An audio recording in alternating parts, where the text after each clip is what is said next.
അലഹബാദ് ഹൈക്കോടതി ജഡ്ജിയെ രൂക്ഷമായി വിമർശിച്ച സുപ്രീം കോടതി. പീഡനക്കേസിൽ ഇരയായ പെൺകുട്ടിയാണ് ഉത്തരവാദിയെന്ന അലഹബാദ് ജഡ്ജിയുടെ പരാമർശത്തിലാണ് രൂക്ഷ വിമർശനം.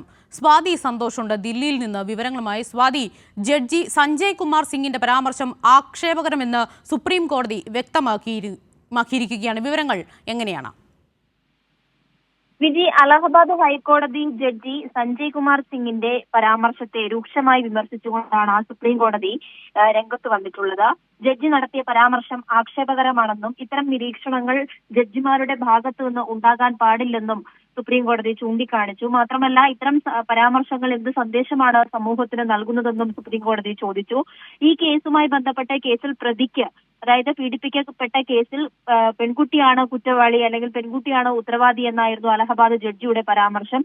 മാത്രമല്ല, ഈ കേസിലെ പ്രധാന പ്രതിക്ക് ജാമ്യം നൽകുകയും ചെയ്തിരുന്നു. ഈ ജാമ്യം നൽകിയ നടപടിയെയും സുപ്രീം കോടതി ഖേദം പ്രകടിപ്പിക്കുന്ന സാഹചര്യം ഉണ്ടായി. എന്തായാലും ഇത്തരം പരാമർശങ്ങൾ ഉണ്ടാകാൻ പാടില്ല എന്ന നിലപാട് തന്നെയാണ് സുപ്രീം കോടതിയുടെ ഈ നിരീക്ഷണത്തിലൂടെ ബോധ്യപ്പെടുന്നത്. ശരി, വ്യക്തമാണ് സ്വാതി.